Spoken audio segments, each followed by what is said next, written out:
Lights, camera, Rolling. action. Welcome to my podcast, Let's Talk About Verticals, a place where secrets are spilled, stories unfold, and the mysterious world of verticals is revealed in all its glory. Behind the scenes, oh yes. Exclusive insights, absolutely. Eccentric characters, you bet. So pull up a chair, pour yourself something suspiciously strong, and prepare for a conversation you didn't know you needed.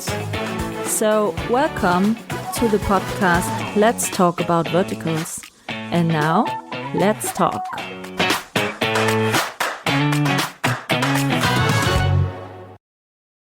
Hello and welcome to Let's Talk About Verticals. Today we are going back behind the cameras and we go a little bit to Europe and a little bit to LA and a little bit also into acting because I have a guest who's an all-rounder. And I say hi to Danny Farber. Welcome. Hello, Michaela Bergman. Thanks so much for having me. What do you call my second name? It's always funny to me how English-speaking people pronounce my name, you know? It must be Bergman. No. Oh, no? And even the first name was also wrong. Michaela Bergman is not right? No, Michaela Bergman. Oh, my is God. right. So Michaela Bergman. I'm so sorry. No, not Berg, Berg.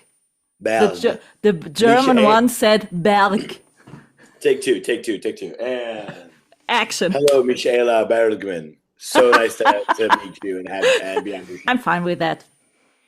No Whatever, problem. man. I'm happy to be here. Don't worry about it. Yeah, I'm happy you're back. Because when you were in Istanbul, you were really busy. Yeah. So it was hard to catch you there. Maybe I should have flown over to Istanbul. Would've been It's not cool. far. It's not far. Pretty I think close. it's 2 hours flight from here because I'm in the south of Germany. Okay. So I think, let me check.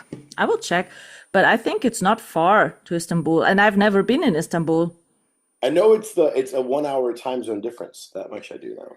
But I think they're 1 hour before Germany, aren't they? certainly this will all hit the cutting room floor. I don't think anybody's interested in listening to this pod is as specifically interested in the difference between Germany and Istanbul. But if this does make it on air, I'm so sorry. And I do hope that you are still interested in learning about verticals. We'll see. We'll see. How many verticals did you do in Istanbul? In total, I've done 5. I just did 3 on this last trip out there, back to back to back. And that third one was, it was like definitely an undertaking of a lifetime kind of thing. Please tell me that you did 3 verticals with kind of new stories in Istanbul. What do we do? The 3 that I just did, I have one very fun, a little bit more gritty YA romance. The nerd gets the bad boy kind of vibe with Tess Dinnerstein and Ben Armstrong. That was really, really great. I did a lovers to enemies, back to lovers. There's a billionaire element to it, but it's very subtle. But it's old high school sweethearts try to move on, and as she gets remarried, she finds she's still married to him, and so then that's a really fun rom-com. That's with. But it sounds like a new story, not the kind of the. It's good, and I'm the hook at the beginning of that series is so fun. Who are the leads in it? Can you tell this already or not? Yeah, that's Ashley Michelle Grant with Casey Esser. Oh, nice. That's going to be great. That's for Drama Pops. The first one also for Drama Pops. Do you know when they will drop? So this fall, hopefully. That's where we're in post. But in Turkey, it's nearly mostly produced for Drama Pops, isn't it? So then my third one is Good Short's first ever Turkish. Okay. Okay. And the whole reason that even came about was because I have a long-standing non-exclusive deal with Good Short. in the way that my schedule had lined up, I was doing my Istanbul projects, and then I had to fulfill a requirement that I have with Good Short. So Yes. they asked, do you want to just do your September project in Istanbul? We're looking to expand in that market and kind of see what it's like over there. Anyways, you're already there. You already kind of know the layout and the landscape a little bit. Yeah. And so I said, sure. And we did the third one is a banquet drama. Oh no, not a banquet. Ah. It was good. It was a lot. It was yeah. Is it 1 hour banquet drama? All banquet, you know what I mean? Right. All set in real time kind of thing. It moves to a couple different locations. There's about 3 banquet scenes. Okay, then it's fine, but it's not the whole story in this The whole story is banquet not just in the where the one. people have to stand 1 hour straight at one point. Good. I try to do my best to like do justice on making it interesting. The opening on that one too is this really big, complicated rain scene, and it's really dramatic and incredibly cinematic. And I'm excited to see that one cut together. So, How many leads got pregnant with twins, quadruplets, or stuff like that? yeah, you're just gonna have to wait to see. You know. You know, the thing is, I did yesterday, I can tell you, it dropped today, a review episode with the 6 big ladies of reviews from Nice. Instagram. Yeah. Yeah. And we also discussed the good ones and the bad ones. Right. And there were in total 15 shows where the viewers, so one of us 7, fell asleep or turned it off because of too much violence or shitty story. So Yeah. we are always looking for good shows to Yeah. review. Well, and hey, we're always looking for good shows to make, and it is the frustration on the audience side of things is felt on the creative side of things as well. But I think at the end of the day, everybody's looking for something that will be exciting, something that will be successful, something that will capture people's attention.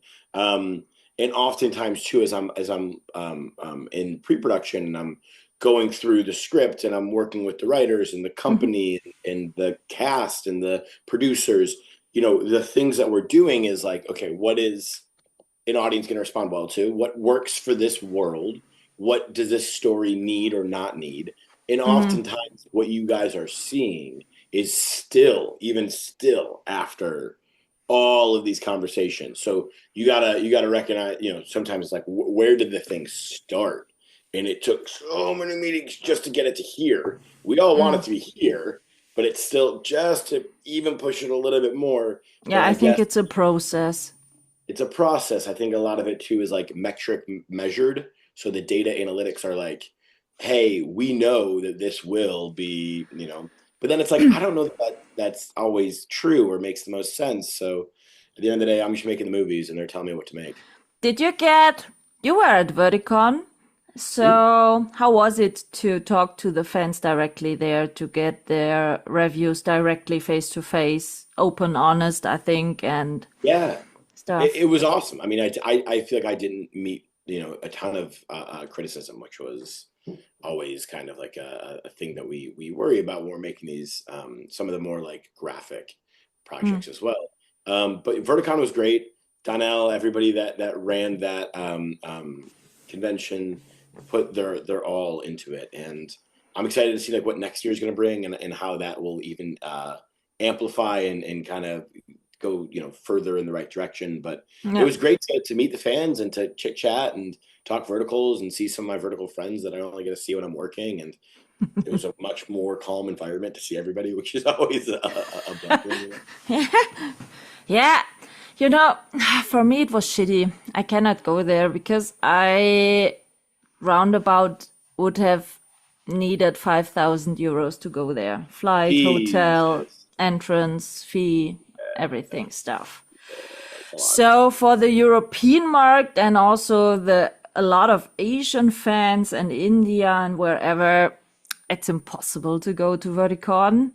So we all were sitting in front of our laptops and watching everyone's stories And Sure. yeah. Maybe the next year in Istanbul. Yeah, but I think that would be different with all the visas or not for the US ones. That's way above my pay grade.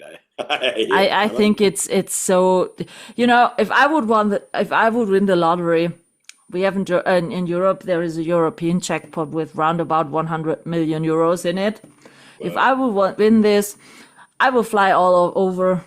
Because I talked to a lot of actors who said, "Oh, I want so badly shoot in Europe." Mm-hmm. For example, I talked to Kirby Elwood a few days ago. I was texting Kirby this morning. It's so funny you say that. And she said, "Everyone went to Turkey this summer except me. I don't know why they don't want to have me there." They do. Everybody loves Kirby. Kirby was wanted to. She was really disappointed that she was not invited. She spent all of her time in Canada, which is great, and I love working in Vancouver and having those Vancouver teams. But it's to say, like, open your schedule up, so you're not just committed to Canada and America. Because we had a really great idea for a vertical series in Europe. Oh, okay. Mm-hmm. We will do a criminal vertical series in 5 countries in Europe: Istanbul, Germany, Lithuania, England, Italy, and in the leads are always the same one. We want to have Robert Palmer Watkins, and Kirby demanded the male lead for her. And so they are detectives, and in every country they have to do a new criminal series. That's cool. So they're the criminals, or they're they're detectives. They like Miss Marple and Sherlock Holmes, so stuff like that. Well, could it be cool too that maybe they are the criminals and they're on the run? Who knows? Who knows? It's a new identity. It's the same people, but they need to take on these new identities. That's great. I have to pitch that to Kirby. That's cool. No, because in every country a different cast except of the leads. So you can bring a lot of... Right, exactly. Well, you take it as this fish out of water story with your 2 same leads. Yes. But now it's almost like the Bourne Identity, where like they have to assume a new identity in each place. Yeah. That would be cool. That's right. That'd be a lot of fun. And we have to do it in Europe so that Kirby can come over to Europe. Exactly. Yeah. And I pitched the idea to Robert Palmer Watkins. And he wrote me back. All I read was Europe. I'm in. I'm in. Well, I took Rob to Istanbul back in January. Yeah, I saw this. I saw this one with Rob. And we can't talk about Rob and Kirby together without mentioning their manager is my best friend since I was 2 years old. And they both have the same manager. That was the thing that Kirby told me. No, not only do they have the same manager, their manager has been my best friend since I was in preschool. That's a sign, Danny. That's a sign. No, well, it's the things people don't know. It's great. It's really, really wonderful. Like, so you will do this one. Okay, you will do the part in Istanbul, okay? Because Matt Macedo also wants to come over to Europe. He was never here, and he said he wants to film also badly in Europe. So we can fly over a few directors, I think. However it wants to work, I'll let them know what my dates are. It'll be a lot of fun. 6 verticals, I think there's a lot of. Everybody gets a taste of it. If that's the case, then I want to be on camera for one of them. I want to be the lead villain in one of them. For the one that that even gets better. That even gets better then. That's good. Yeah, I forgot you're also in acting. Matt will never go in front of the camera. Yeah, my ego's too big for that. I need to. Have you ever played a villain, Vaughn? Of course. Really? Yeah. I did not in verticals, in like other films and TV and movies. Okay, yeah. Not in verticals. I was just thinking, I never saw you in a vertical as a villain, Vaughn. Yeah, it's a little for me. It's a really hard needle to thread if you are the director and you have to be the captain of the ship. And then 3 minutes later, you're in the costume and you're slapping somebody, calling them a nasty bitch. And then, like, the next 6 days, you have to pretend like that didn't just happen. You know what I mean? Like, to switch from a nice guy to a badass. Okay. So for me, I like to take like the funny characters because then it's easier to be like, oh my God, what is Danny doing right now? Ha ha ha ha.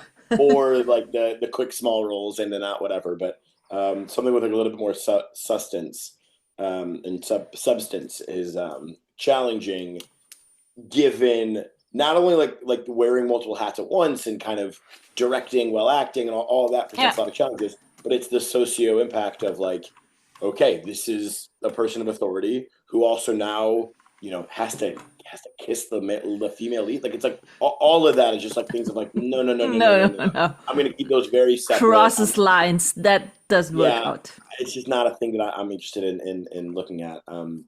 But if it's a thing that I'm not directing, totally different story. Okay, I think Matt would direct it. Matt then you can be the villain who shows up in every country.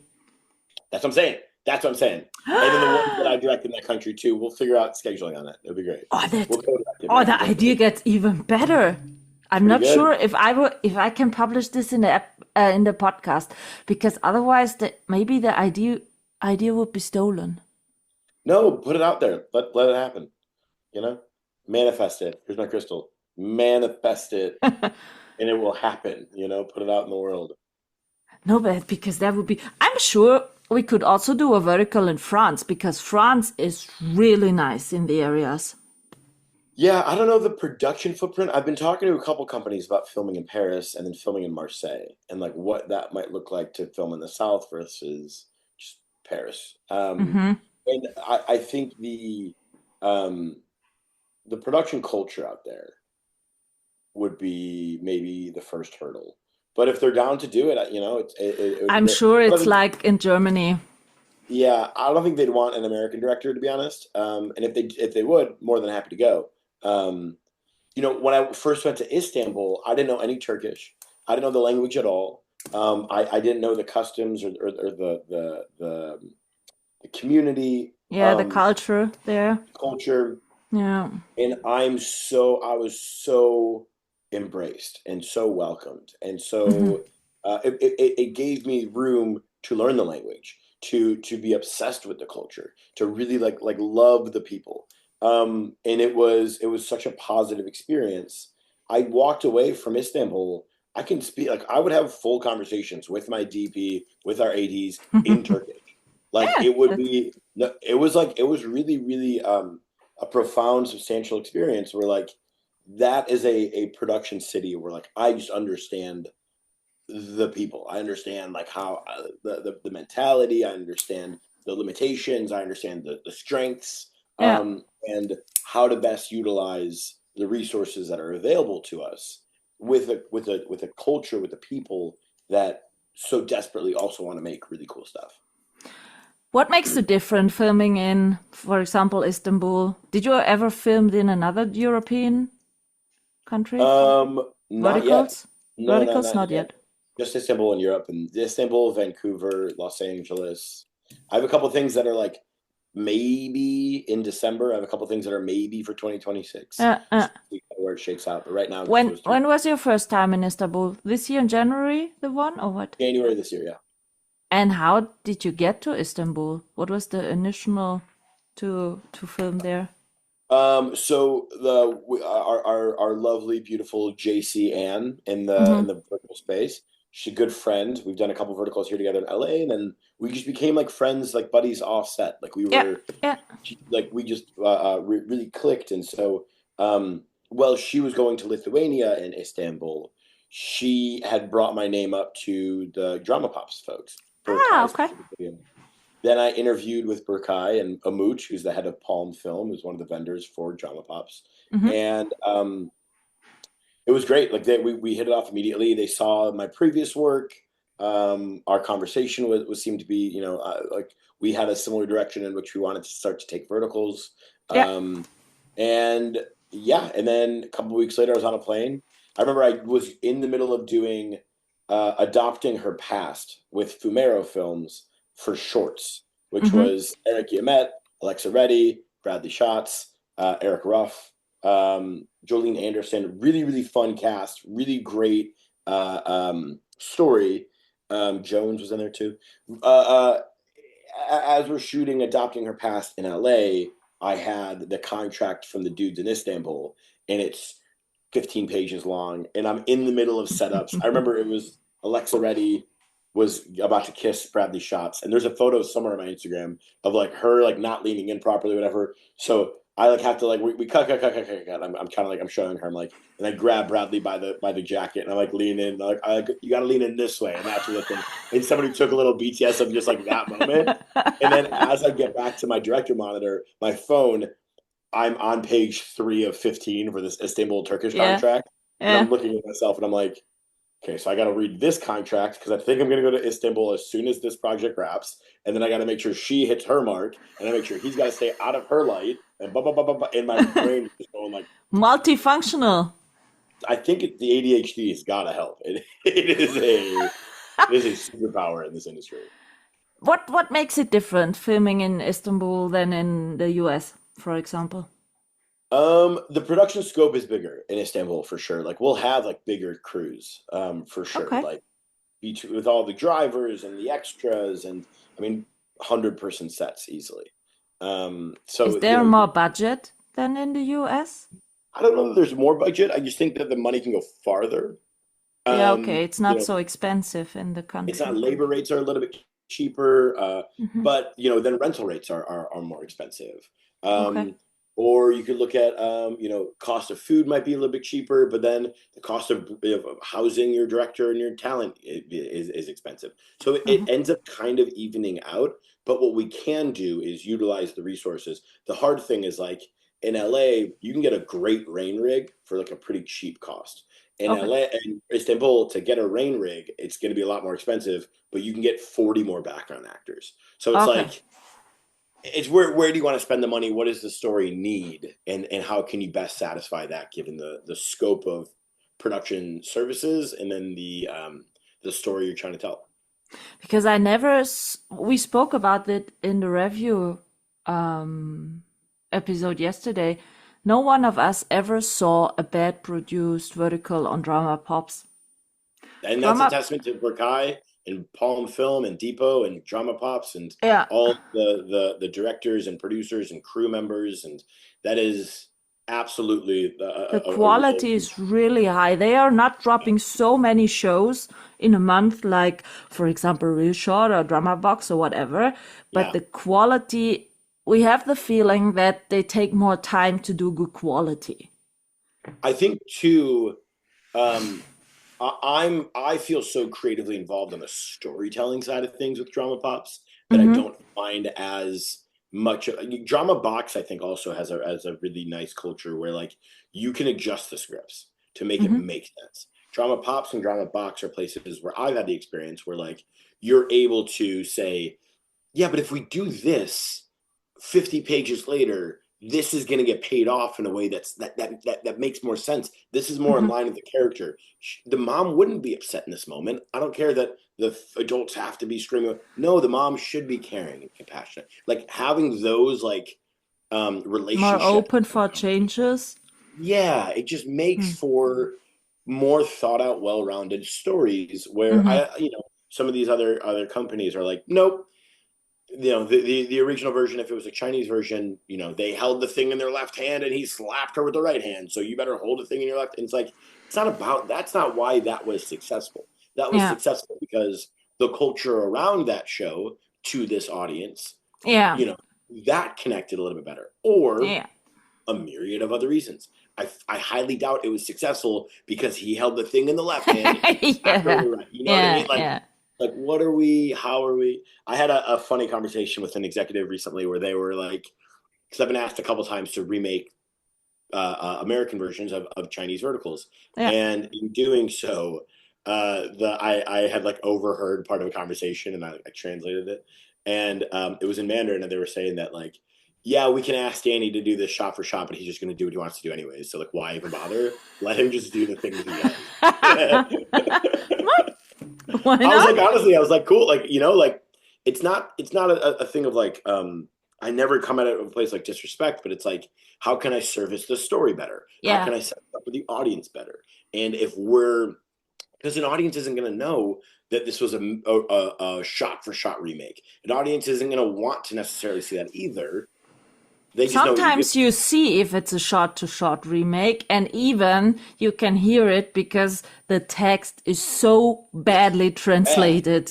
Exactly. And then the sentence make no sense, and you're watching it and it's not, what?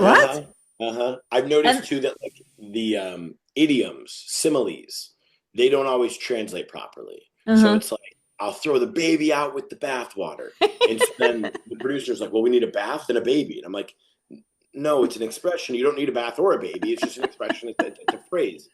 Right, okay, we'll do one without the expression. But then we'll do one with a bath and a baby, and then in post, we'll just figure out what to do. And I'm like, or we don't need to put the money towards the resources, because I know it's not going to make any sense. And then ultimately, we'll shoot it both ways, and then they'll put in the one with the bath and the baby, and you're like, it didn't make sense. Why are we... And you know, the funny part is that mostly of the people who talk shitty sentence are a lawyer in the series or normally well-studied people, and then they are talking such shitty sentence. No. But I will say, what I do like, sorta, is, at least maybe I've just like heard too many at this point. There's a certain style of speaking in these verticals, the vernacular, the lexicon that we're building out, that almost feels like transatlantic Americana from like the 40s and 50s, that people don't talk like that anymore. But if you watch a movie and, oh, my stars Atlanta, that kind of thing, whatever, and you're like, oh, that was such a specific time and place. Now you watch these verticals and you're like, I bet a bitch can't whelp her own pups. And you're like, people don't talk like that, but verticals do. And I think that's the charm of verticals a little bit. Is like, I think there is a little bit of this. If we want really traditional, really grounded stories, I think there's other places to find those. Yeah, absolutely. Kind of thing. So let's lean into. That's why I mentioned this before on a couple of different podcasts, but the last 7 or 8 verticals I've done, I've tried to throw the word skunk in somewhere. Yeah, the Easter egg. Skunk. I heard that. So, but again, it feels like that's the thing of like, I'm trying to lean into this, the vernacular that's already being built of like, let's keep it a little campy. Let's keep it a little bit of this like new way of speaking, because this is the vertical that we're watching. If you want something incredibly grounded, cool. Let's try an incredibly grounded vertical. I do think it won't be as thumb stopping, as engaging necessarily. And you do sort of need the, you shameless bitch. It's like, oh my God. Come on.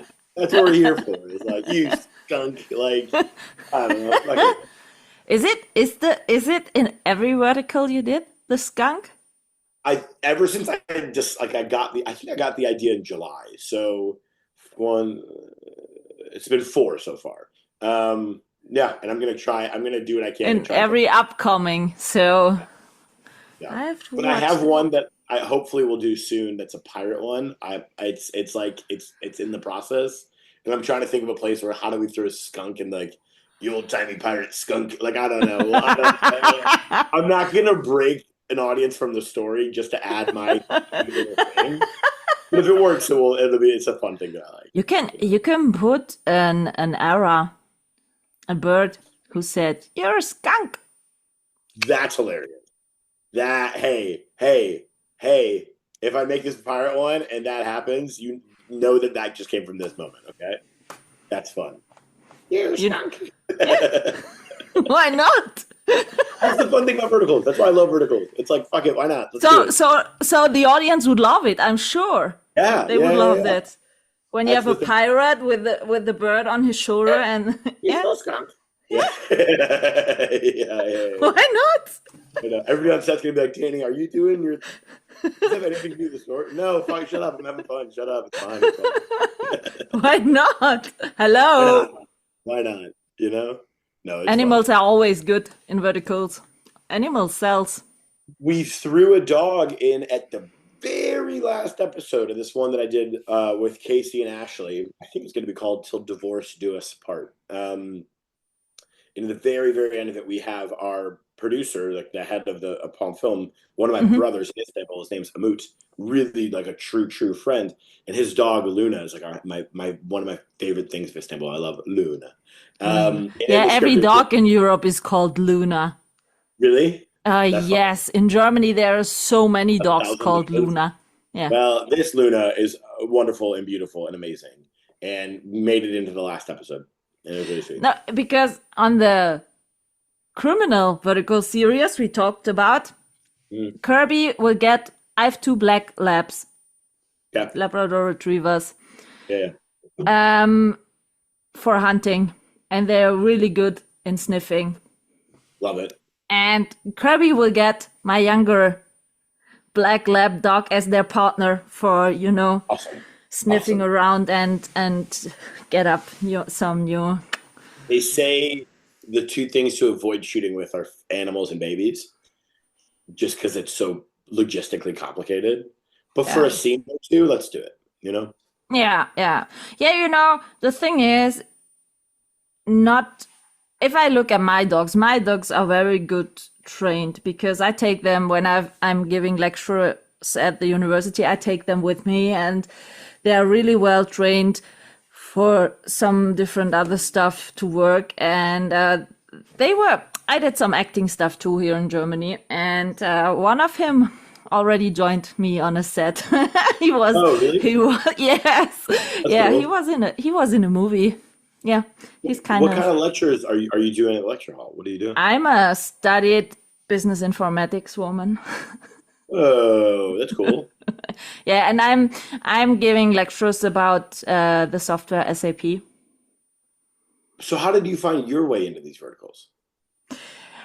To be honest, I think one of the first audience. I started watching in 2023, and Look at that. I was trapped in a hospital with no TV. Wow. Sure. To be honest, the marketing department of ReelShot did a really shitty good job. Yeah, they're great. Yeah. I was catched up with an ad on Facebook. It was for the double life of my billionaire husband with Jared Harper and who were in Molly, I think, and I don't know. And I saw this ad for a month, and I was hardly trying to resist. Yeah. But every time you see another episode, and at some point I got weak and thought, oh, bullshit, I want to know this whole story.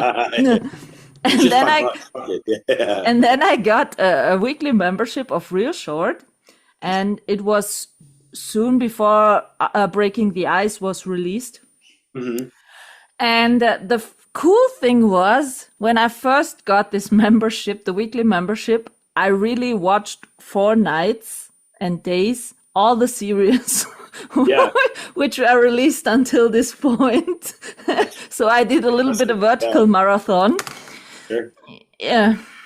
And then I thought, okay, so now you've watched every show, and then other apps popped up and new advertisings were shown, and I thought, shit, I'm trapped in that. That's kind of a great, story though, of like how you can get converted into becoming a fan, and like how it's not just one episode of one series. It is an overall way of watching a story, of telling a story. Yeah.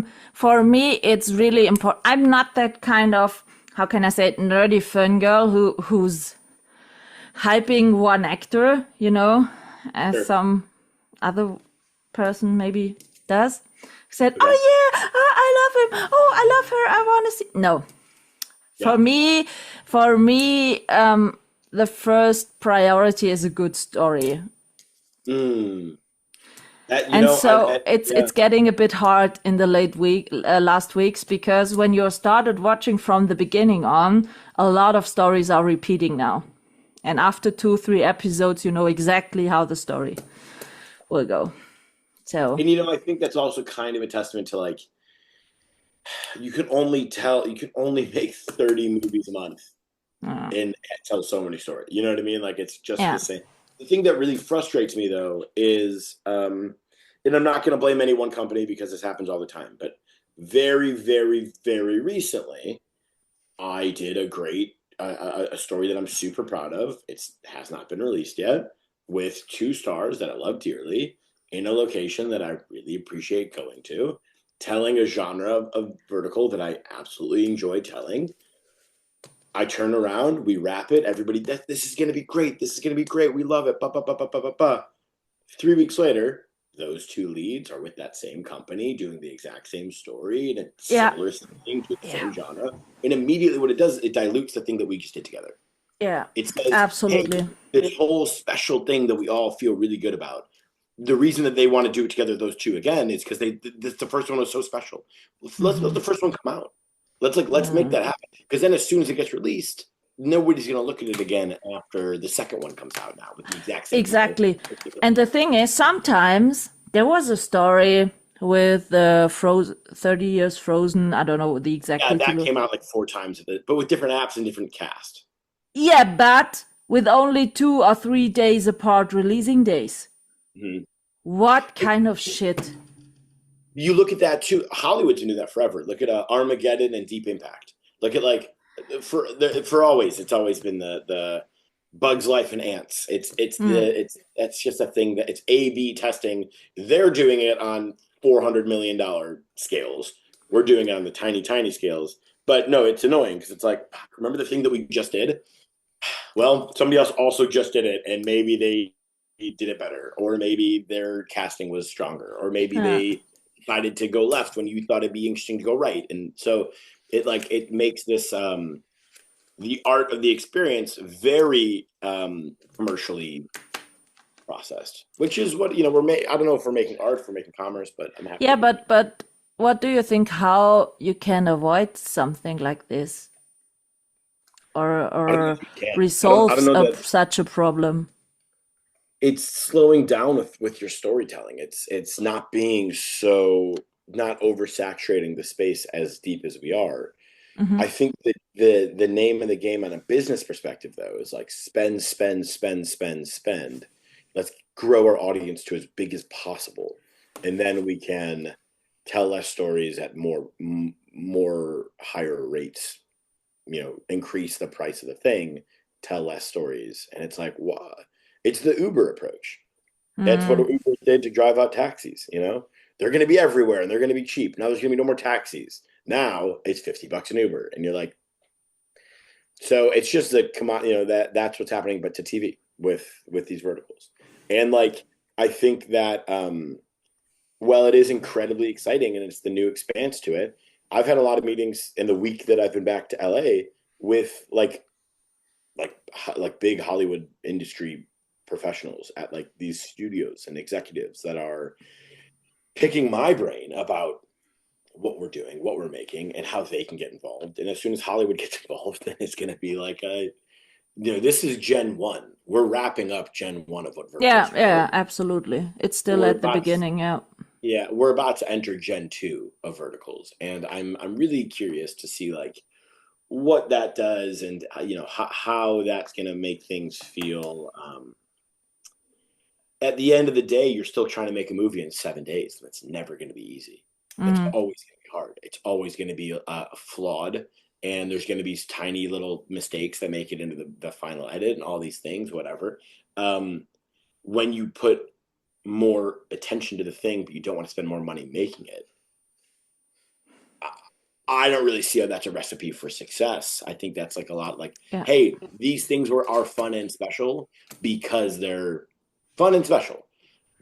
If we put the apex amount of pressure on what these things are, it immediately sucks the fun out of, well, the next 8 days are going to be a real fucking slug. And then you got to bring everybody with you on this thing where it's like I've done verticals like that. And I've done verticals where everybody's just been like, let's just lean in and make this as fun as this one can be. And the ones that are fun typically end up being the ones that are more popular out of the ones that I've made, at least. Yeah, because I think the audience sees or feels the atmosphere. You know what I mean? You can tell exactly which actors or actress is doing it for the money because it's a job, and which one is so dedicated to this role. Yeah, So Yeah. you see that exactly as an audience if you are not totally new in it, So if you have watched a lot of verticals, then you see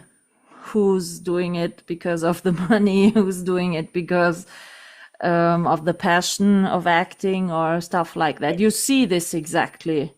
How do you sometimes motivate your crew and cast on set? Is it sometimes difficult to motivate? I will say this writ large about every crew I've worked with. I think in this, I don't think I'm exaggerating when I say this. Every crew I've worked with, if not every, almost all my crews, understand what this is and are here to do a good job. And they don't need motivation other than the fact that they like what they do and they like to get paid.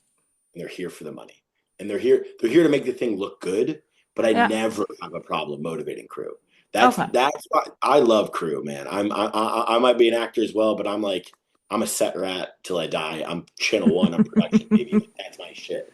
And like from the gaffers, the grips, the art department, hair, makeup, wardrobe, locations, everybody, ADs, like crew knows the score, and the score is we're on set to make money, and so this is our livelihood, and we have families that we're trying to feed, and we have a house that we're trying to pay off, or we just have rent that we're trying to make, and we want to build our career. And all right, well, this one's a vertical and whatever, but we'll get it done. And they show up with good attitude, and they come early, they stay late, and they get zero recognition. They get no credit. Absolutely. Half the time, they're not even on the IMDb. I don't think they want it. I don't think they care enough to be. But like that just goes to show that like these are not people that need to be motivated. These are hardworking, talented people that deserve to be paid more. Cast motivation, as it always is, that's always a whole different thing where it's like, in the irony of it, it's like, hey, you guys got here at 11:30. These guys got here at 6 a.m. But like, okay, sure, let's talk your motivation for it. I think there's also something though about like, hey, these are people that are putting their body and their face, their likeness on screen to tell these stories. Where like a grip needs to, block out this window to make sure the light doesn't come through.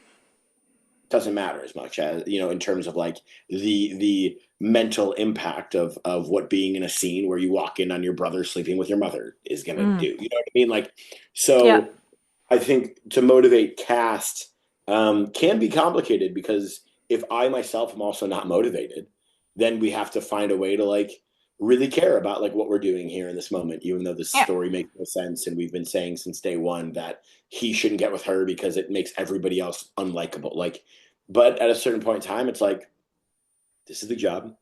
This is what you agreed to sign up to. This is what I agreed to make. Let's find a way to make this as close to how they want it in a way that we feel comfortable making it. Yeah. Where I think that's my thing is like, what is the middle ground here that also doesn't alienate an audience? Because an audience might be like, well, she should have just, at a certain point, you might as well just commit to the story that you're in. Whether you agree with the story or not, you kind of got to just buy it.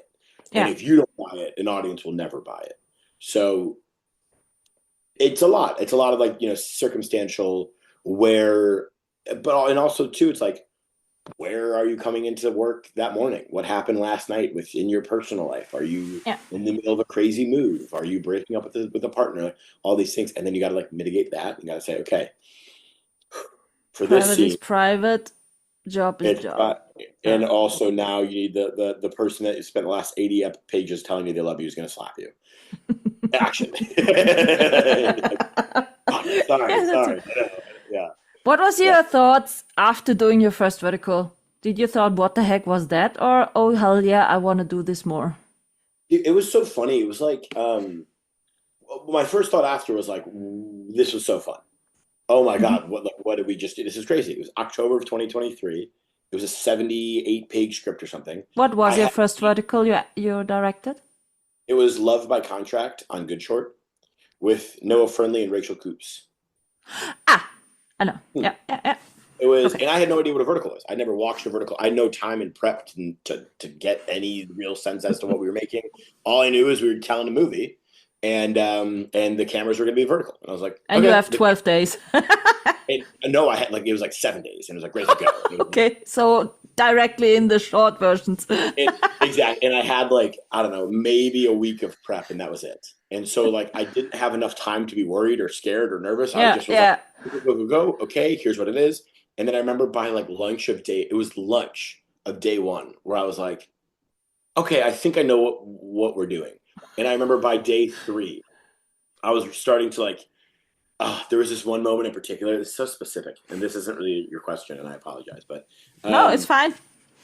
Spill there was it. a moment where it was one of our supporting antagonists was not totally hitting the mark, so we had to do take 2, and then getting closer, it wasn't totally right. So then I had to give him an acting note and a blocking note, so then take 3. Okay, great. The blocking note's cool. The acting note was wrong. Really, it's this instead of that. So take 4. Okay, great. And actually, it's not those 2. It's this thing. So take 5. Nailed it. Hit the mark. Had the background actors. It had the right intention. His eye line was good. Took 5 takes. And then everybody looks at me like, we're good. We can move on. And I just remember sitting in here for another maybe a minute. And I was like, yeah, cut.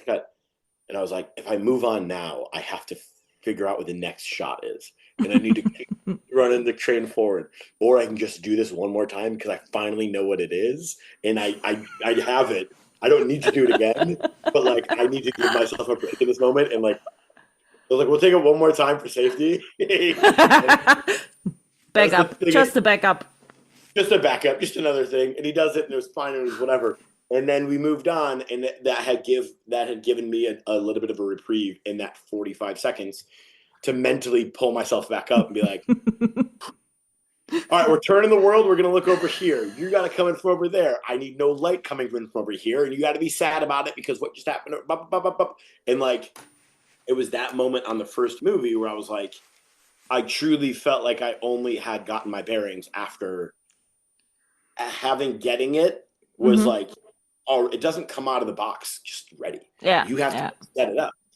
And then once you set it up and you get it, you have to push you to move forward because you know how much more you have to do today or the rest of the week or all these things. And that was a microcosm of what the next 2 years of my life would end up being, doing these verticals, and I loved it. Did you only verticals in the next 2 years? I did a couple commercials. I acted in a TV show. I acted in a couple commercials. I released 2 music videos. I made the last one you released lately, I saw. It's great. I love it. I want you to count all the vertical people that are in that video. There's so many vertical people in my music video. It's really fun. But no, but I will do. Mainly, these last 2 years, I've just kind of been in the vertical train. I spent the last 12 years making other kinds of video content, TV shows, movies, music videos, commercials, digital sketches, everything. In the last 2 years, I still do some digital sketches. I have a comedy show that I host where I'm a judge, where it's a hot takes on trial and we debate silly things. But truly, it's this vertical landscape is something that I'm really interested in, continuing to carve a lane out for myself and establish a name for myself doing. What do you think, what kind of improvement this vertical space needs for the next 2 years? There's a lot that I could say here in this moment. And I think the thing that people are going to want me to say is pay increases and make sure that our leads are paid the same.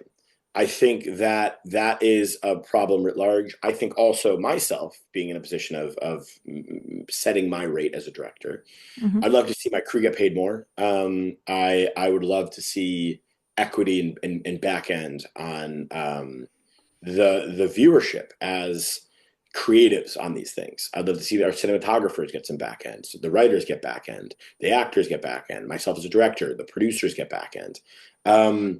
I have slowly, I'm starting to see a little bit more diversity, inclusion, and casting. Would love to see and be able to tell stories that aren't just 2 pretty white people falling in love over and over and over again.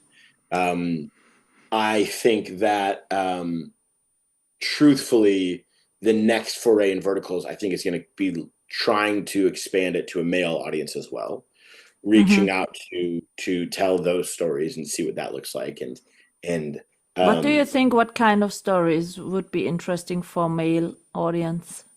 I think that men like to see men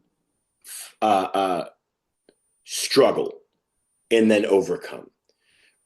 I think we want to see, as guys, we're used to seeing a world where the world just shits on you and puts you down, and despite all that, you still manage to win, and you get the girl, and you do the thing, and so we want to see these adversity, strife stories where, despite all the resilience, we're still able to persevere, and that can very much still be in the form of like a romantic story. That can be a buddy comedy. That can be, Or zombies. science fiction style?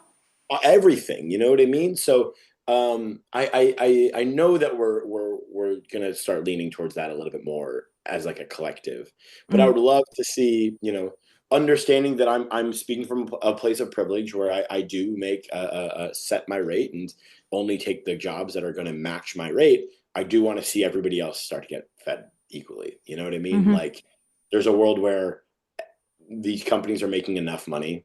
And also, like, I also know that they're not making a ton of money because they're spending so much doing these things. I think everybody's okay if they don't do 30 a month. Yeah. And they just do 12 a month or 20 a month.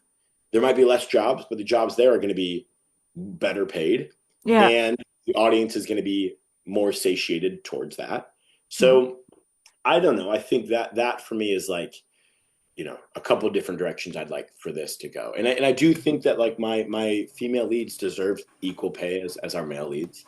I think the male lead sometimes brings in the audience, but just in terms of sweat equity and the journey that we're taking on through our female protagonist, it's absolutely through her eyes. So why wouldn't we also get paid the same amount? And to be honest, women get slapped, women get this. They have more work to do on a set. They have more work to do. That's not even. They're in the rain. They're almost getting assaulted. They're the one. It is. They get kidnapped. Everything. They're bloody. They're scraped up. They're also doing it in high heels and short skirts. Yeah. You know what I mean? Like, it is truly remarkable what some of these girls and these women are doing and doing it, gracefully, well, learning their lines, well, knowing the blocking, and taking us on an emotional journey, and and being a collaborative, creative partner in the space. So like, I would love to see that happen as well. I'd love to see some of my other directors get paid, as well, men and women. I know that that all of that can be increased. So I think pay equity is a huge part of it. I think continuing to tell stories that people care about, or I guess begin to tell stories that people care about, would be really, really nice. Widen out to a male audience would be cool. Where do you want to see this industry take itself? I spoke a lot with other fans also, and the first part who should be get improved are the stories, because there are so often so many trigger points in the stories, which is really a problem. And the second one is, as I told you, every month we are turning more and more verticals off and did not watch it completely because of so much violence in the story and abusement, and also because of the, for example, some verticals is a big banquet scene, as I told before, 1 hour about it, and there's only one question. Is it really him, or is he a fraud? And everybody knows that it's him, or he is the fraud. Yeah, and you are sitting in front of your phone and said, "Come on, show them your ID," and the problem is solved. Exactly. Right. So this could be done in 10 minutes. What are we doing? And for me, for example, as a professor, I cannot watch the professor verticals because it's so stupid. It's so stupid. Yeah. And I spoke with Caitlin, aka Verticate. She works in the medicine. And to see all these shitty played hospital scenes, getting a defibrillator over the clothes to get reanimated. It's, I want to see more, not real, realistic. If you're playing a scene in a hospital, you cannot say that a person got a brain surgery, and 2 days after he got released without a scarf, nothing. Oh, yeah. I've definitely been in those conversations though, where and I know enough of what the app is going for to like be the person to be like, it's fine. She doesn't need a scarf. It's fine. It's fine. Because what we want to see is your pretty face, and we want to see the pretty thing, and we want to see the blah blah blah blah. That's the I know. Yeah, I had a brain surgery. Yeah. And I was completely raped off my hairs. I was laying in hospital a long time, and I had a really big scarf here. And when I see, okay, someone needed a so-called urgent surgery, and 2 days later, the person is totally fine at home. No. Even in the escapism romance of it all. Yeah. Okay. Hey, fair enough. I get you. No, that's some little detail who can be a proof that it's not so ridiculous sometimes in the story. But don't you think, and I genuinely don't know the answer, but don't you think because you're such an avid watcher, these things bother you? But for the main audience, a lot that I met at Verticon that aren't going to be making their own podcast about verticals, that are more passively engaged in these things, it doesn't bother them as much. The majority of our audience doesn't. I think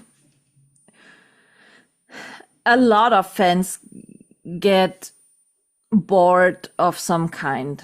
I spoke to a lot, and everyone said, yeah, that's kind of shitty. Okay, yeah. So, I think the main audience is like around about women from 20 till 60 or stuff like that, and women. So, if I'm checking on that, I cannot understand why so many women are watching scenes where women really get abused and raped and beaten, that they miscarriage and stuff like that. Also, there is an audience who wants to see these bad scenes to feel themselves better because they are not in this bad situation.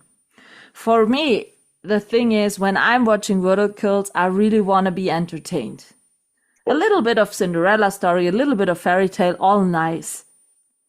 But if there is a vertical so full of violence that every 2 seconds someone gets beaten up, sorry, no. That's for me not entertaining. That's for me not something I want to see when I'm sitting down on my couch after a long day and just want to relax. You know what I mean? Yeah. So I think everyone who enters the space as an audience, for the first 2-3 months, it's okay to watch these stories.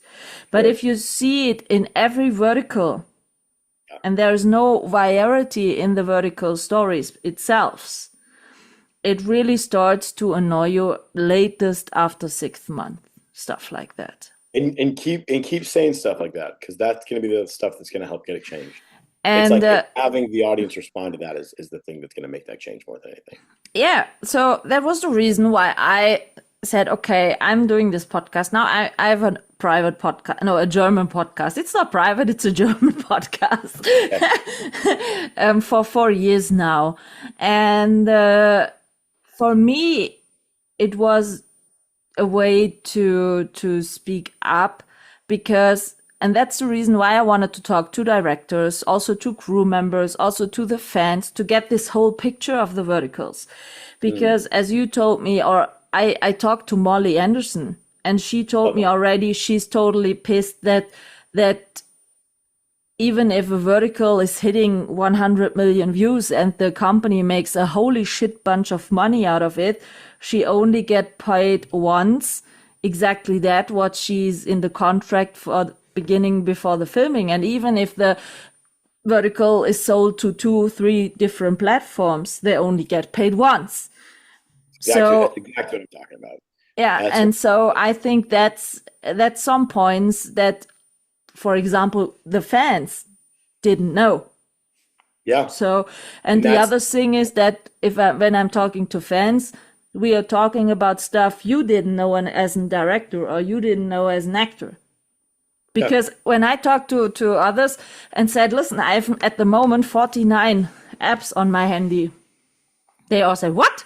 And I said, yeah, because right at the moment, every new show which drops is felt on a new platform. And for example, a weekly membership on ReelShort cost me 25 euros. And some platforms don't offer memberships. You have to buy coins to watch the whole series. And if I'm doing that, a show is round about 50 or 60 euros. And it's fucking expensive for the audience to watch shows when they drop. Or if it's a platform where only one show seems to be good. So, and when you have 49 platforms, and for example, you're thinking about a weekly membership with 25 euros, that's a fucking expensive hobby to watch verticals. And so we are the people who brings the money to this industry. So I don't understand why the audience sometimes get creepy, shitty stories. I think it's totally valid. I think you could not be saying more accurate things. And I want nothing but consider. I do nothing but try and consider you guys while making anything, and it is the only way to tell these stories. That being said, it's the hardest thing to do because you're looking at your perspective on it versus my employer who wants this to only want you to stay with them on their journey, and you're just like, there's no disconnect between what you just said and what I'm expected to make sometimes. And I'm like, if you just talk to anybody for more than 3 seconds, but that's not really what they do sometimes. And also sometimes their analytics are stronger than anything. And we're like, okay, well, if this is where you want to put your money, then let's see where it goes. But I think you're right. Like, you guys are the one that's paying for this industry. So let's tell the stories that you guys want to see, you know? Yeah. And make it more variety, you know? Yeah. As we told before, when you have exactly the same story, only with different casts, if the story is shit, the cast cannot make the story good. Doesn't make it any better. You know what I mean? It's got to be a good story. That's always the one. And there is so many potential for good stories. Of course. Yeah. And I think what's exciting too is seeing some of the people in this space start to write their own stories. Yeah, I was gladly recognizing that.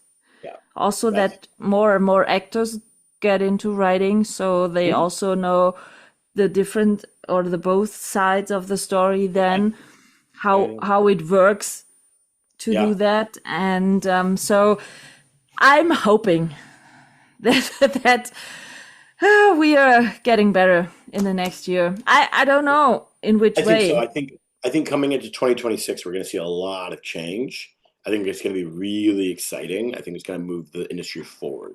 I'm just going to try and stay on the ride as long as they'll keep me on. Yeah, you know what I mean? Totally understandable. Yeah. The thing is, we talked yesterday in this review episode. It was very open and honest. I think some platforms won't like it, what we are talking about. Because, for example, the ReelShort one, it was the first membership I had. And when from the beginning on, they dropped round about 2 shows per week. Roundabout. So 8 till 10 shows per month. Mm. Right now, they are dropping round about 8 shows per week. Mm. So nearly 30 shows per month. Mm. And it's only one platform of this 49 at the moment. So we got so overloaded with shows, and you are not, what should I watch? What should I, oh, no shit. We don't need so many new stories. We don't need it. But we do need it better ones. So quality over quantity is always kind of the thing. Did you ever decline a story to produce? Yeah. What There, what there what the reasons when you decline? is a story. I don't want to tell that. I don't. It's too violent. It's too risky. It's not well done. It's not. Um, there's no minutia to it. And if we're just gonna be like, there's one thing about like, all right, making a statement, telling a story that's like maybe a little risky, but it has a point. If these Mm-hmm. have no point, but then just to see somebody awful things happen to somebody for 80 pages, I do not want to do it. I sometimes have been put in a thing where I've signed the contract, they'll switch the script on me, and then I'm legally obligated to do something in that time with them. And I'm like, well, I'm not going to do that. What's a third script?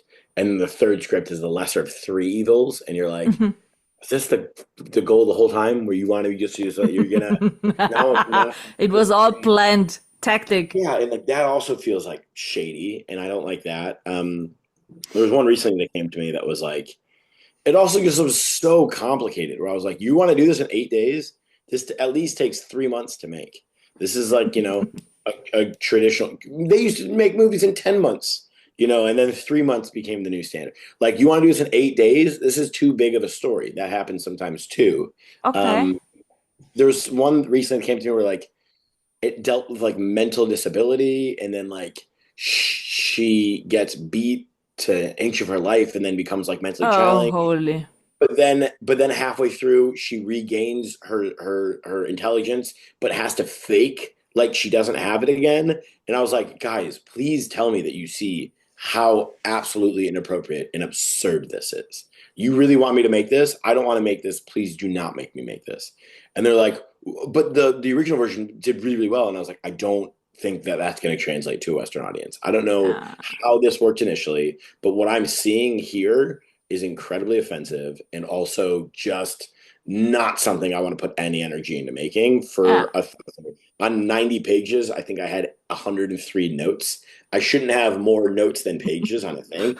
The fact that I even finished the script was crazy, but and then it's like, okay, well then do you want to do this banquet hall drama? And I'm like, Uh, uh, okay, I'll do that. Because I gotta give them something, so I'll do that.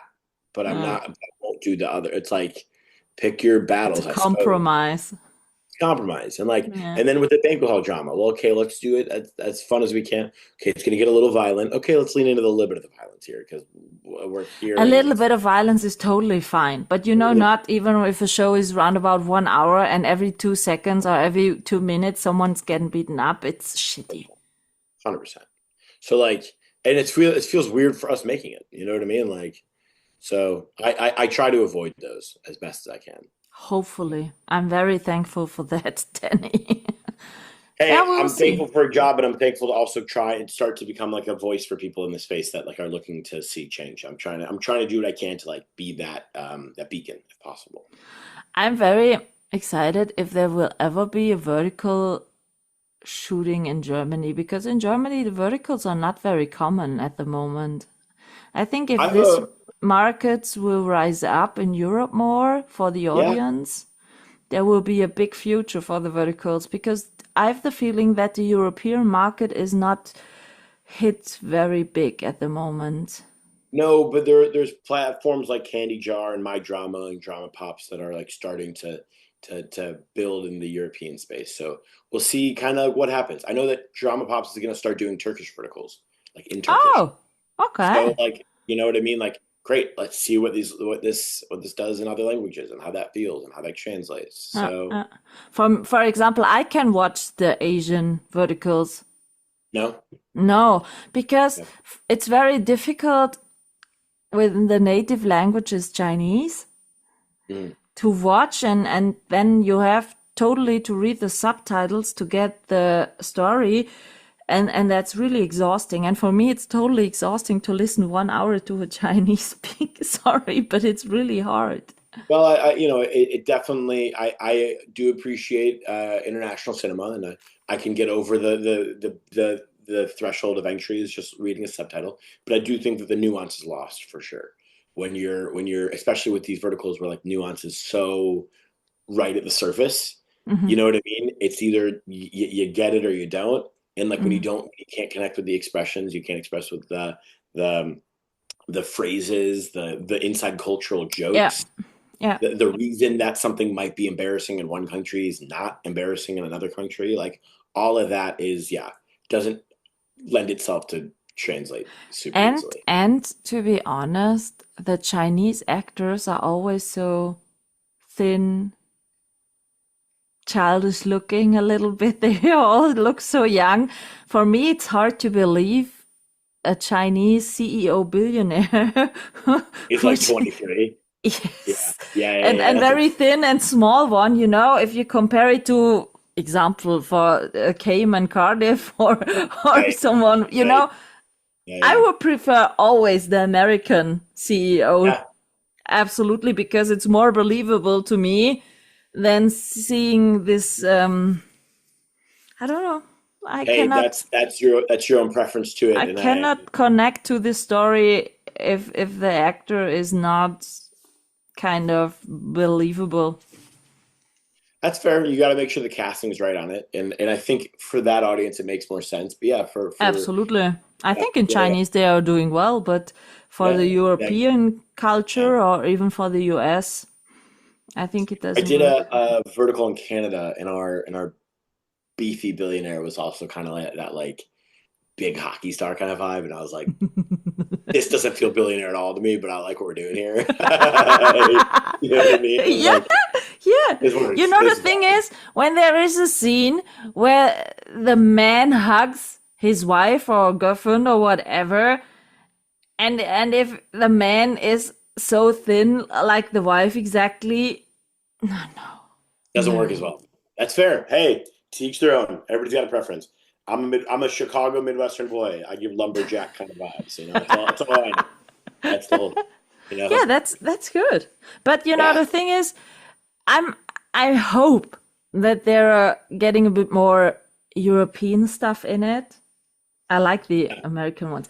But I spoke to Dan Löwenstein, and he told me that they are creating a platform in the UK by himself, a new platform. And I think when there are coming more and more platforms also from Europe, maybe, so the influence will getting bigger, hopefully. I could not be more excited to be in this space while this is growing as fast as it is, and I hope to just continue to put out good work and be, somebody sees a show is directed by Danny Farber, they're going to want to watch it. Yeah. For me. We will see. At the end, I'm doing always a 5-question quickie, Danny. So, first question, what's your favorite dish? Are you in kind of Turkish meals now? I was just Lahmacun or something like that? Lahmacun? Lahmacun is so good. Or kebab? I'm with Turkish. My favorite Turkish dish is Iskender. Really, really good. If you don't know, Iskender is it's like a meat sauce soaked in pita with garlic and butter and like beef, and it's really, really good. Directly on the other side of the street where I'm living, it's a really great Turkish restaurant. Oh, really? Okay, that's really good. Iskender with a künefe dessert, so good.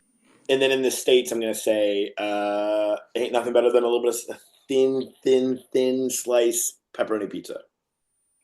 Okay, question. When you like pizza, pineapples on pizza or not? Occasionally. What? Don't give me the wrong answer, Danny. No, never. Okay, good. There you go. That's fair. If you ever go to Italy for shooting verticals, absolutely no-go. Pineapples pizza, the Italian one will kill you. Fair enough. They will kill you. So don't even think about it. What's your favorite film? As an audience, not as a producer. What? School of Rock. Oh, I love this one. I saw it, I think, 2 times in the cinema. Yeah, just continues to hold. That holds up. It's exactly what got me into this industry when I was a kid. It's what I wanted to do. I ended up getting so much of that cast. They shot really close to where I was from. Love that movie. Great movie. Oh yeah, School of Rock is great. I haven't seen it for a long time. I got the soundtrack of this movie. It's so good. That's what I'm saying. Like it touches on all things. If I can be the Dewey Finn, the Jack Black character in a movie, where I can be just like the cool, like schlubby, down on his luck guy that like changes the hearts and minds of a bunch of like kids and puts them Are on you a good the path. type of teacher? I think so. Yeah. Oh, dude, that's my whole thing. I'm like Mr. Teacher Man. Mr. Teacher.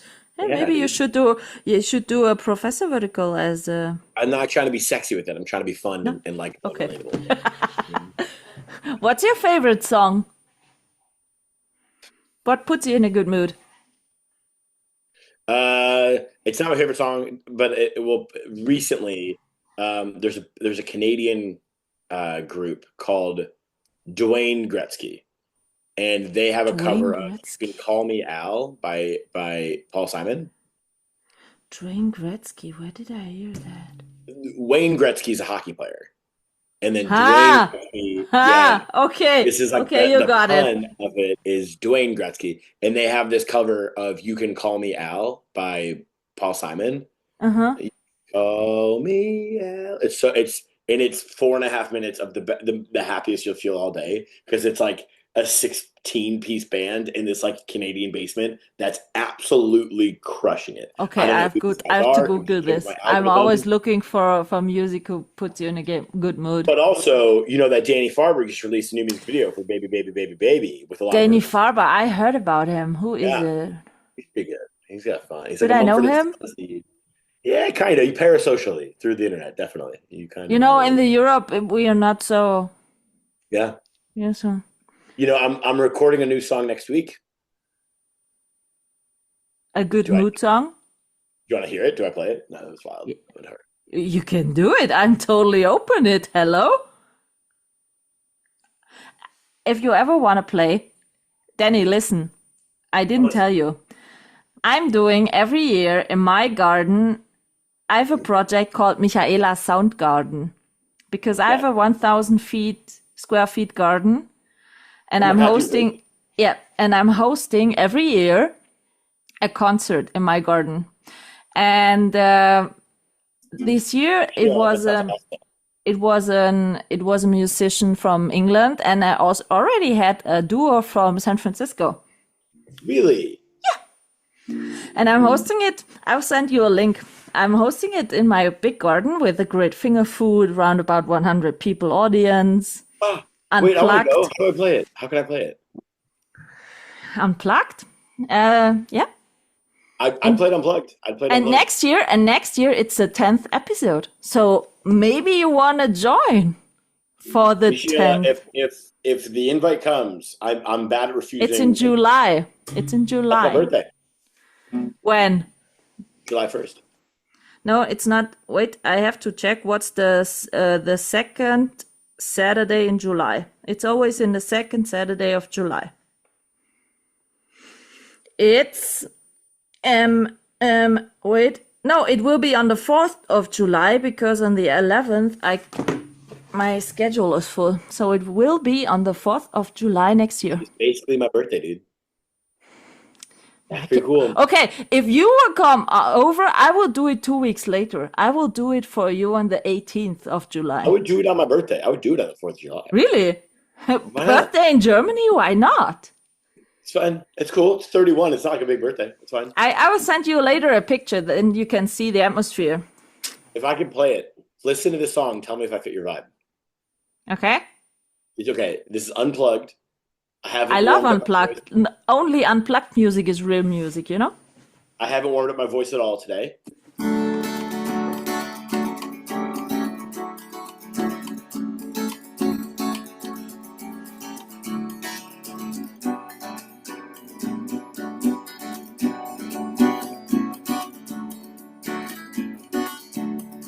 I'm sitting there in Istanbul, figured out I'm getting old. Trying to find someone else who wants to waste all the health with me. We'll see. When I was 21, felt like I was 65.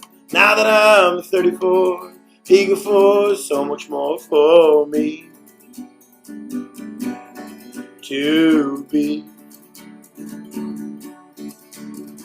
home. I'm trying to find my home. Home, the kind that's never gone.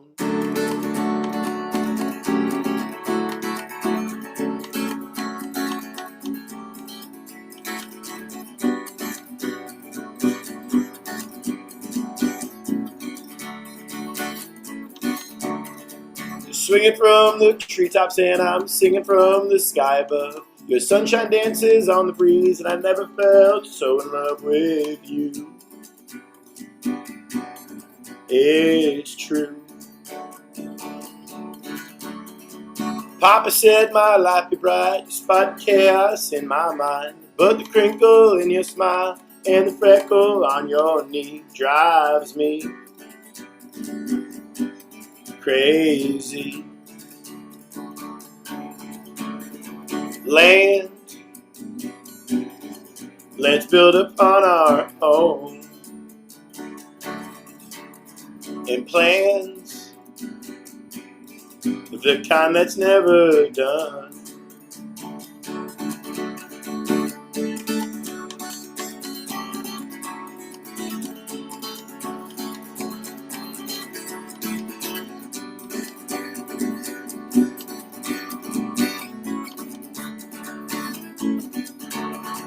Home, your love has brought me home. Hands, we built them with our plans. Home, the kind that's never done.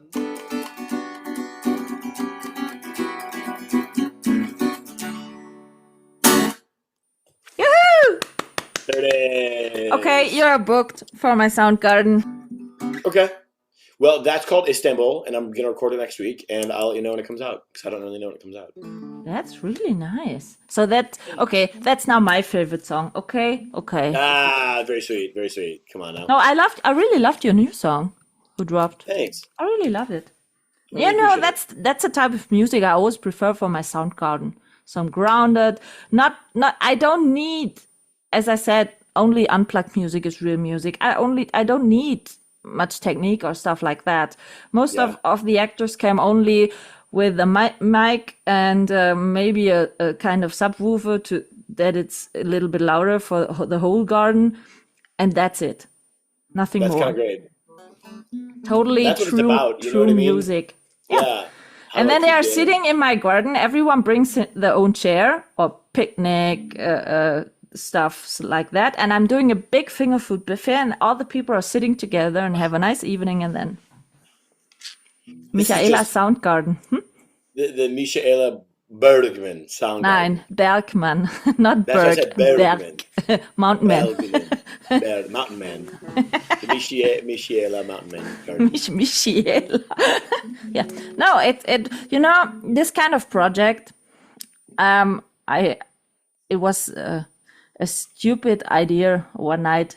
When I was studying, I lived with 12 men in a house. Yeah. And 2 of them were playing the guitar, and I did sing lessons at that time. And so we did always jam sessions in our living room. I love jam sessions. I love jamming.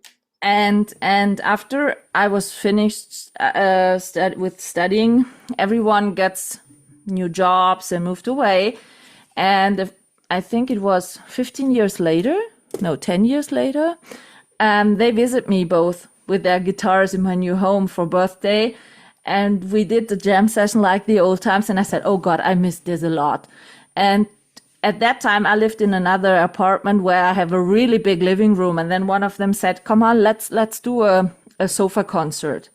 And we didn't find a date in this year. And then I moved, and then he called me and said, Michaela, we have to do the sofa concert. And I said, listen, I moved to a house. My living room is not as big as the old one, but I'm having a 1,000 square feet garden now. So maybe we can do it there. Yeah. And then he said, yeah, I have a vision, Michaela Soundgarden. And I said, okay, that sounds good. And then we did a first one. And he was clever because on the flyers he totally wrote volume 1. And I said, why are you Smart. writing volume 1? And he said, I'm sure it's not the last one. Yeah, and so Yeah. we did 9-1 till today, and Nice. next year it's the 10-1. So That's really great. and we I love have the lineage really, of that. and I had a singer from Ireland who did some really great Irish folk music, Oh, and a blues singer from England. Then the duo from San Francisco was kind of jazz rock style. let me be your American folky guy. Yeah, hopefully that would be so Yeah. lovely. That would be That'd so be great. lovely. Maybe you can combine it with some vertical shootings in Istanbul. Kind of great. I think it's very possible, actually. I know that I'll be back in Istanbul for 3 months next year, so Maybe in July. maybe in July. We haven't set the dates yet, so maybe. And then you have to say sorry. And this weekend, sorry, I cannot. I have to take free. We can build something into it. I don't think it's an impossible. I think Oh, that's a lovely. very actual real thing. Oh. That would be really lovely. I have to do the last two questions. All right, last 2 questions. What's your favorite vertical you've produced so far? If I would ask you, Danny, what vertical of yours I should definitely have seen, what would you Well, I don't advise me? produce them, I direct them. But the last vertical my favorite vertical that I've directed. Yeah, sorry for that. Yeah, Okay, I swapped it up. because those are 2 different jobs, and I don't want to. Yeah, exactly. I learned this, but I forgot. Sorry. That's okay. I don't know. That's fine. The one that I really enjoy making that people really also like was, I love Cheer Up Baby. Cheer Up Baby is Platform? drama box. Okay. Very cute, very sweet. If you want very cute and very sweet, Cheer Up Baby's great. If you want a slow burn that's just going to get you all hot and bothered, Mistaken Surrogate for the Ruthless Billionaire on Good Short is really, really good. Who was the lead in it? Rob Palmer Watkins. Yeah. Yeah. Mhm. You directed me. that? Yeah. Really? Yeah. Produced by Shen Lee and Ideally Projects. Yeah. Oh, Oh. that was really good one. That was a good one. I really, there's an intense medical drama one that I did with Brittany Marcichek, produced by Astra Filmworks for Good Short, called Smile Mike Cheating Husband, You're on Camera. That was really cool. That was in July. Oh, was it with Evan what? Founts, big, female tall, blonde lead? dude. Brittany Marcichek. Yeah, I cannot pronounce the second That's name. okay. Yeah, that was really. I like that. That one was really, really, really great. The 3 that I just did that I'm really excited about: Bad Boys Tutor, Till Divorce Do Us Part. Those are going to be in Drama Pops. Back Off the Prince's Mind is also in Drama Pops. Oh, that was really great. I love this one. You like Back Off the With Prince's Mind? Ashley Nice. and Molly. Yeah, that Yeah. was so good. That was Thank you. so I like good. that. We And did, Molly was such a great villain in it. Yeah. Oh, I loved her. I she's a loved her as great- the villain. She's a great main girl to Robert Palmer Watkins for Triple Life on Drama Pops. Also, I did that one also in the You did one also? Really? That's shitty. No one ever. You don't ever get as an audience the credits who produced it. You even didn't. Directed it. You even don't get the credits sometimes on the actors if you don't know them. That's It's really all on my shitty. website, but it's harder to. Yeah, it's all. If you go to SirDannyFarber.com, not only can you find my music, you can also find my movies, and soon you'll be able to find my merch. I'm trying to figure that one out. That's good. Last question, Danny. What genre you want to see more in the vertical world? What genre? Yes. Buddy comedies. I spoke with Adam just now. We want to have some parodies on verticals. Yeah, every vertical set I've ever been on is like, we need to do a vertical parody. We should. It'd be great. It'd be a lot of fun. You know, the kind of stand right there, I want to slap you now. Yeah. And then it's the thing of slap. Who slapped me? Yeah. Yeah, exactly. Stuff like that. And I want to have a Western one I would love to do a Western one. with the saloons and the sheriff and so the kind of old Western. That makes raping and kidnapping totally sense.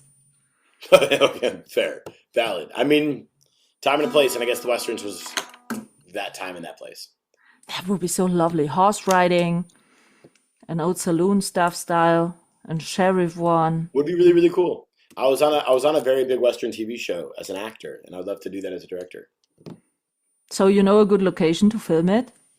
For these rates and this budget, Nope. figure that one out. But yeah, Okay. definitely. Okay. So I have to search for a good location. Yeah, exactly. Totally the easiest way. I win the 100 million euro lottery, I think. I love that. I think it's a great idea for all of us. Yeah. Michaela Bergman. Forgot it. Forgot it. No, you know, it would be so great for my criminal vertical series. Would be a ton of fun. Let me know when that happens. I can be available. Okay, I will. And now you're the first I want. No, I have to call Kirby first. I promised her. Sorry. Fair. I have to text Kirby back, actually. It's really funny you say that. Yeah, then write her a message. Only I'm in on your criminal series as the villain. I am in on your criminal series. With Michaela, then she knows what exactly. Lead villain and director. Done. If anybody wants to find my stuff, it's on Sir Danny Farber. Sir Danny Farber. Yeah, I'll put that in the show notes of the episode. Sir Danny Farber at Instagram. Everywhere. We will find you. Danny Thank you very Farber much. works at gmail.com if you have any business inquiries and you want to reach out. Or booking inquiries for singing. All works out. Thank you, Danny. Have a beautiful Thank you very, very much. day. And I sure will stay in contact. Auf Wiedersehen. Bye. Bye. Thank you.